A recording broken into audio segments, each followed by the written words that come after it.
welcome back to Erica's Little Welsh Garden. Thank you so much for joining me today. Today we are starting this video in my shed. This shed is halfway up the garden. If you've been a subscriber of mine for a couple of years, you would have known that this was something that Lloyd built a good few years ago, and this shed is, like I said, situated halfway up the garden. This is the original base here was a pig pen from I don't know when the house was first built or something 100 years ago. So what Lloyd did was just kind of build the shed around that foundation, and this shed is mainly just for all of our kind of gardening tools, the lawnmower, the kind of you know, hedge trimmers and all of that, but we've also got electric up here and the internet. So it's pretty good that we've got that kind of all situated up here, because the garden's quite big and trying to get the lawnmower and stuff up here is such hard work. But also Lloyd's got, you know, his ladders and stuff like that behind me, but also we have a little wood store area here. We had log burners installed at our property, I think about like 3.5 years ago, and it was always kind of a dream of ours to be able to be self-sufficient in wood. But with wood and things, you need to, you know, get it chopped down, then you need to let it season, and then you need to process it, so you then have logs that are ready for the fire. So we really kind of didn't do that much, and we did the year before last we bought in 3 loads of firewood, and then last year we survived, or last year into this year we survived with just 2 kind of bays of firewood here, and I bought a couple of bags of logs in from like the supermarket and stuff. So this next year now we are planning really on becoming self-sufficient and not having to buy in any wood if we can help it. So just in case you're wondering, we actually do have gas central heating at home. We've got the 2 log burners that we use to kind of like supplement the heating and stuff. So if you're thinking, how did we manage to survive on 2 small kind of bits of you know, stored logs and stuff, we didn't. But for me, I would like to be able to have fires on most evenings during the winter, and in our kitchen I didn't actually really have any fires this year, but our kitchen was originally like a small little cottage next to our house, and it has 2 radiators in, but it never gets very hot at all, and it gets very damp in there. So next year I really would love to be able to have enough firewood that during like autumn and winter I can have fires in there maybe every other day. So I managed to yesterday process all of this wood using the log splitter, and now I have another bay here which is completely empty. So we've got some logs up in my woodland that were trees that were chopped last year, and the logs were just put down there ready to be processed and brought in here, but I never actually got round to it last year.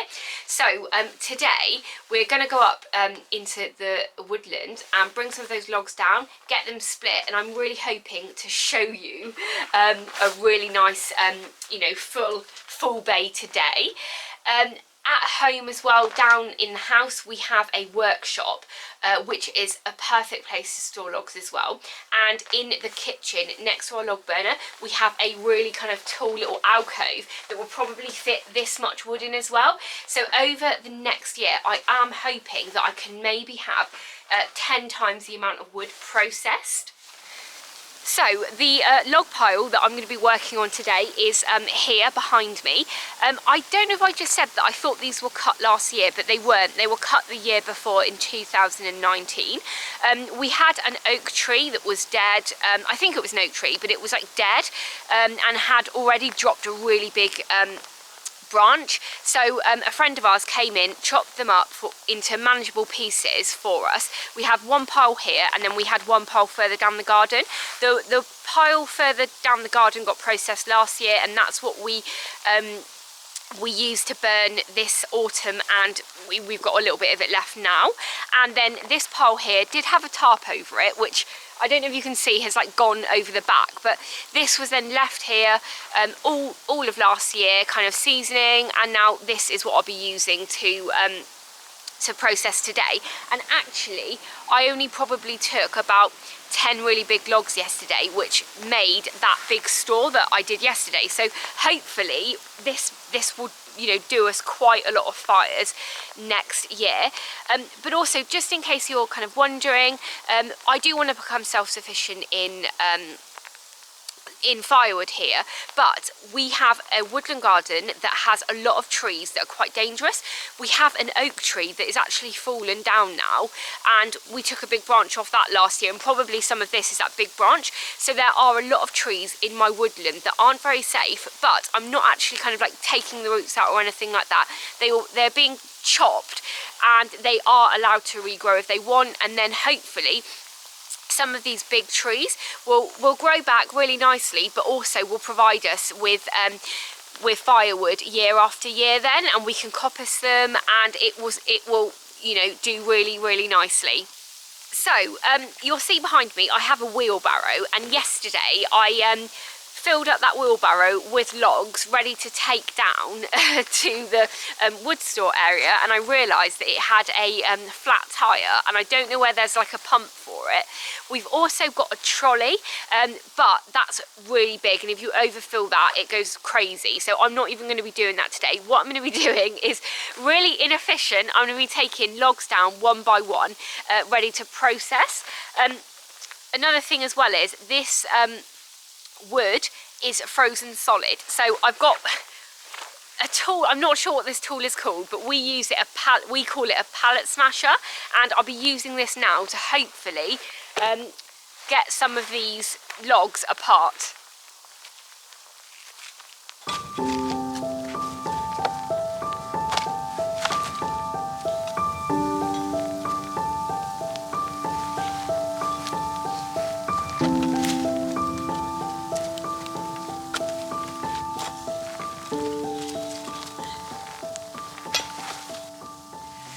So that's a load of logs split up now, so let's get to the fun bit and get the log splitter out. So we're outside the shed now, and this is where I get the log splitter out and start splitting all the wood. But I thought I'd just show you, you've probably seen this area before in videos, because it's covered in a kind of, we've got a canopy here, so it's perfect when it's raining and stuff. But this area behind me is full of loads of logs that have been just dumped here, that are too big for our log splitter. So what we need to do is at some stage just come out with the chainsaw and just chop these up smaller, but eventually what this area will be is a place where we keep the logs rather than the log piles kind of out in the open. We'll put them here ready to be processed, and maybe eventually we will have so much split you know, logs processed that we can have a log store outside here as well. So just in case you're wondering what this area is.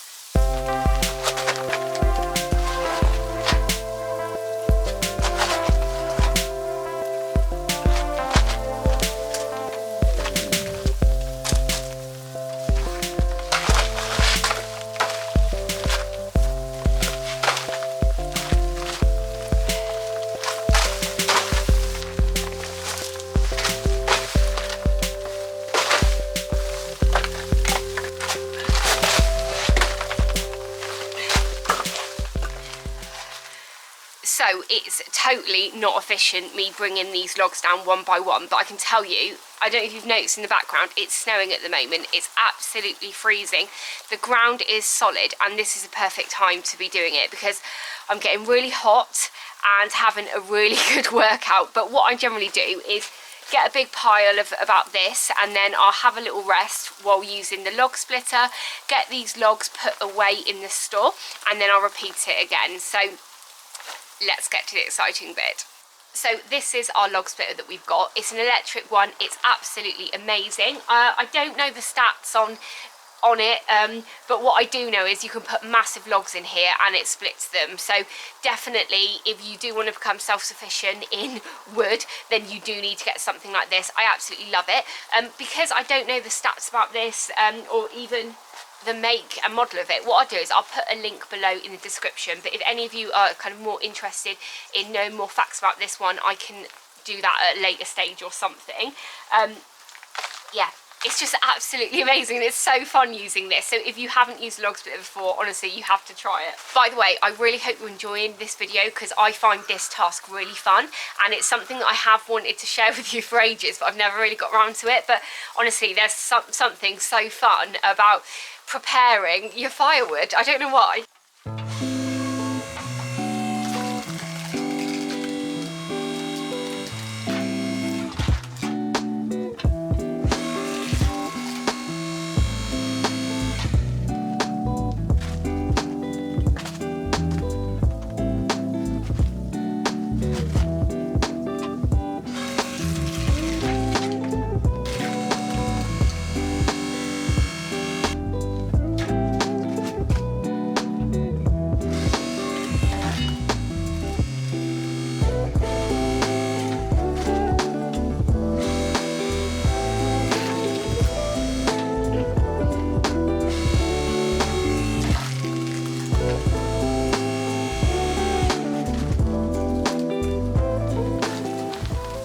So that is the first batch of logs done, split, ready for the wood store. So let's get it in then.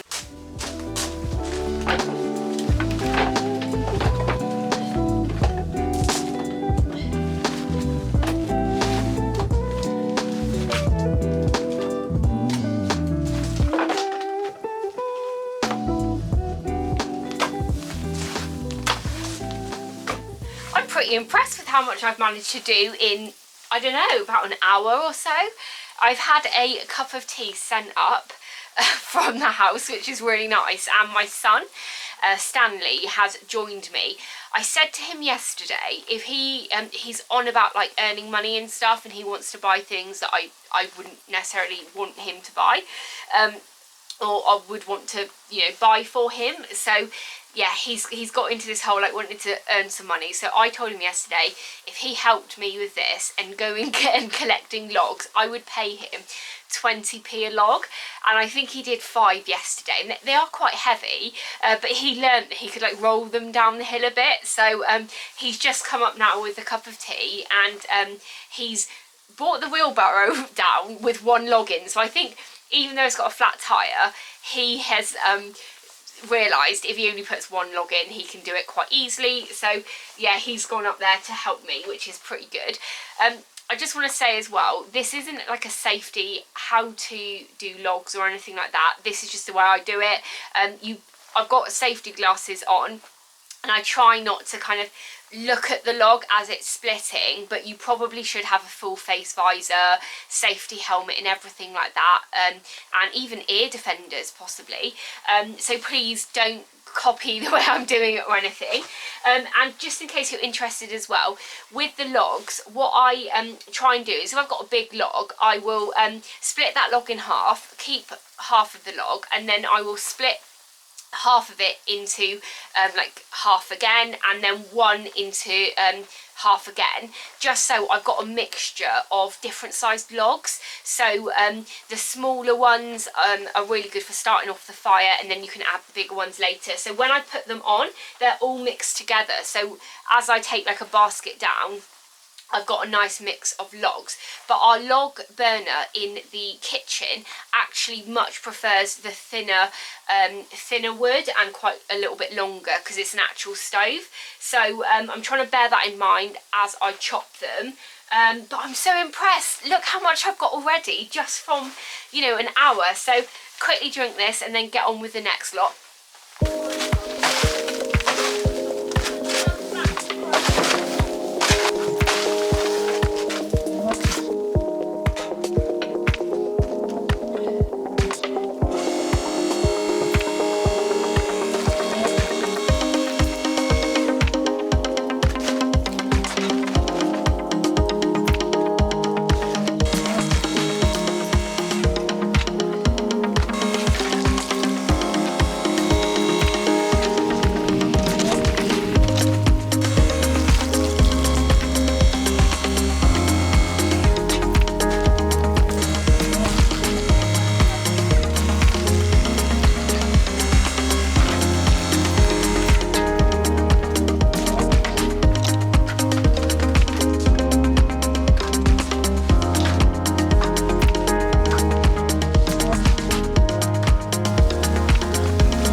Well, there you go. I think I've been up here now for about 3 hours. Yes, 3 hours pretty much exactly, and I have filled this whole bay, and I've put some more at the very back now, so I'm so pleased with myself. Over the last couple of weeks I've been feeling like quite glum and stuff, and coming out here yesterday and today has been great. I'm definitely going to have some more bays built in here. I've kind of got a mixture here, as I said a minute ago, of like bigger logs, kindling-y size and stuff.